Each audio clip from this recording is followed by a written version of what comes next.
All right, this video is for session 3 for our high schoolers. It's called Story Aficionados. I love that word, aficionados. I think it's not used enough. It's kind of a neglected word, I think. It means knowledgeable and enthusiastic about a subject or a pastime.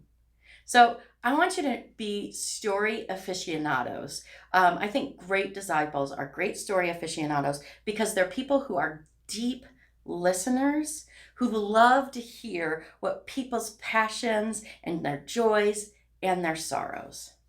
Because when we are in relationship with another person, we see another person who is bearing the image of God. We're all created in God's image and we're all created a little bit different. So I really believe that each person carries a slice, a piece of who God is in them. And when we get to know that person, we get to know more about the fullness of who God is and how God created everybody so amazing. So story aficionados are willing to ask questions that, uninterested people would never care enough to ask. You're unique. You're willing to ask those questions. You appreciate the qualities of the person that emerges when you're talking to them because you really get to know them.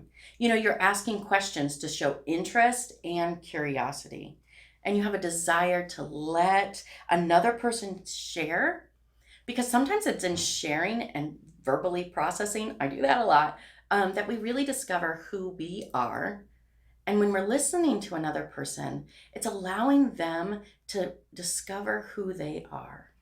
So we're going to be talking a lot about good questions in this and the next session. And questions are really powerful. And I think a good question is better than a good answer any day of the week because it leaves this open for curiosity. Now, I think everyone has a story, right? And once you know somebody's story, you can't hate a person whose story you know. That's a quote from Margaret Wheatley. You cannot hate a person whose story you know. This is so true. The more you get to know a person, the more you get to see their motivations and what's going on inside them, the more you see God at work and you see their struggles and why they are the way they are. Sharing stories breaks down barriers. It allows for differences and it values uniqueness. It helps us take the mask that we wear off and bring our true Christ identities forwards. And that is just so amazing. I love this verse from Matthew, the Gospel of Matthew. It's chapter 18, verse 20. This is the Message translation. It's a good one. And it says this: when 2 or 3 of you are together because of me, this is Jesus talking. When 2 or 3 of you are together because of me, you can be sure that I'll be there. We can be sure that when we gather together with others, Jesus is there in our midst, working in us and through us. There's something so holy about when 2 people connect.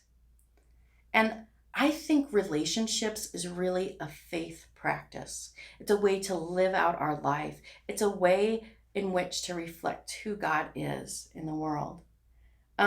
In Lutheran theology, we teach about sacraments. You guys know this. They're baptism and communion. And for something to be a sacrament, it needs to have an earthly element. It needs to be commanded by Jesus. And it needs to be a way in which God shows us God's love, a means of grace, a way of grace, God's unmerited, undeserved love for us. And so we have these 2 sacraments, but I think if I were making the rules, and I don't, I might add a 3rd sacrament of relationships.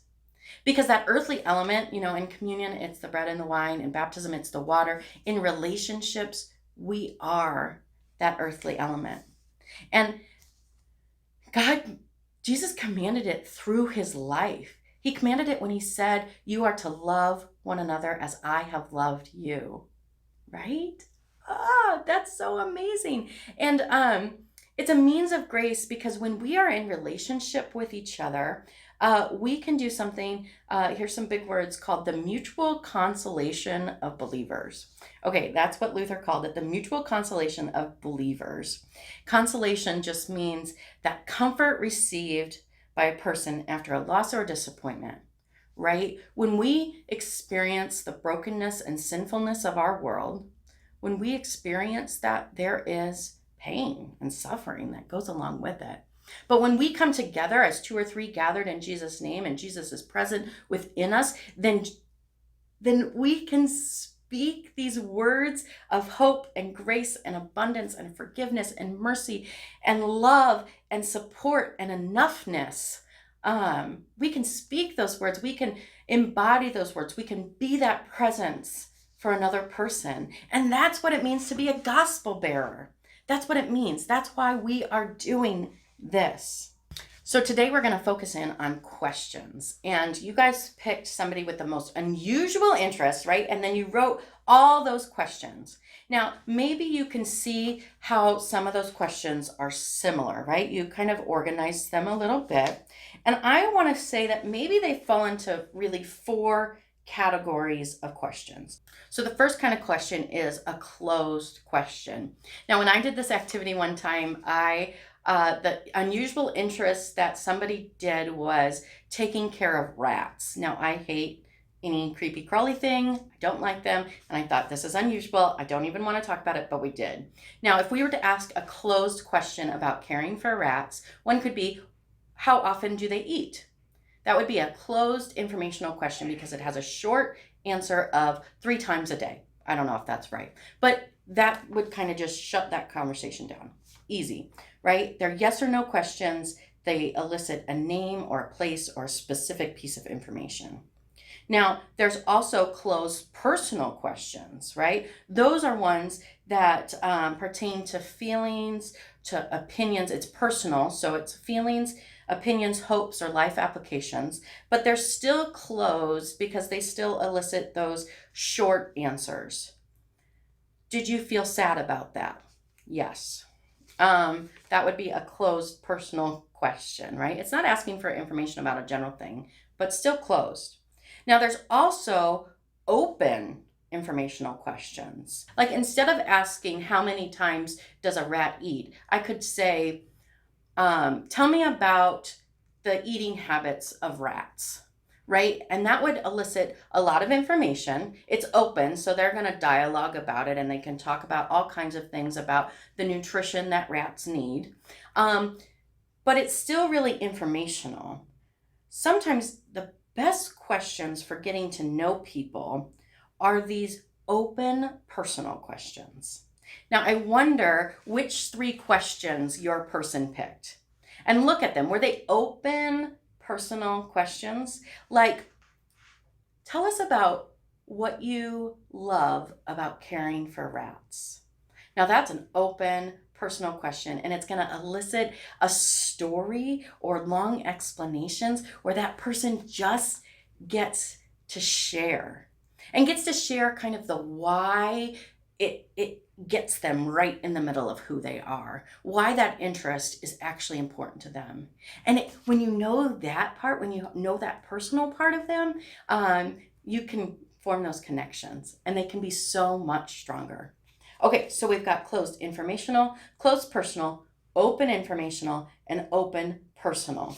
Now, there's a few things we should know about asking these questions.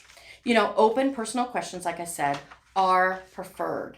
And these are hard to ask. Like when you start asking questions in just your regular conversation, you'll notice how many of your questions are closed, eliciting short responses, and how many are just informational. But we want to try to work towards asking open personal questions.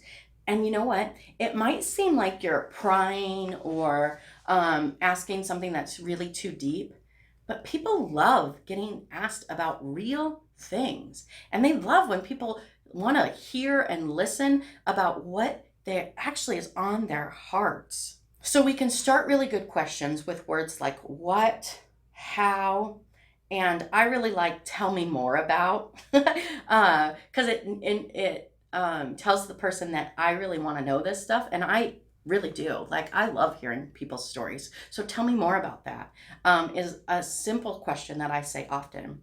Now, why questions can be good, and they also can be a little bit hard. Now, sometimes why questions are so deep that people are like, I'm not even sure how to answer that question. And it takes them a long time to process, and it doesn't feel really natural to conversation. So it leads to kind of some awkwardness. And so sometimes why questions aren't the best. The other things that why questions can sometimes do is make the other person feel defensive. And we don't ever want people to feel defensive. We want them to be open and authentic with us so that we can have really good relationship with them. So you can soften that with, I wonder why you feel about this, or I'm not sure about me when I'm this way. How about for you? Now, sometimes we think that we shouldn't ask questions, that we shouldn't do it because we don't want to be seen as prying or just interviewing somebody. And so we tend not to ask those questions. We tend not to take it a step further into a really deep thing. Sometimes when I ask a really closed question, I catch it because they say nothing else. And so that's when that tell me more comes in. And then all of a sudden I get this explanation. And people really enjoy talking and sharing about themselves. People really don't like answering trivial or superficial questions or conversations. How many of you like talking about the weather? No. But how many of you with trusted people like having real honest conversations? I do. I do. Another thing when we ask questions is we're always wanting to be active listeners. So sometimes people will give us more information than we even asked for. And so catching a piece of that and following up on it is a great thing to do.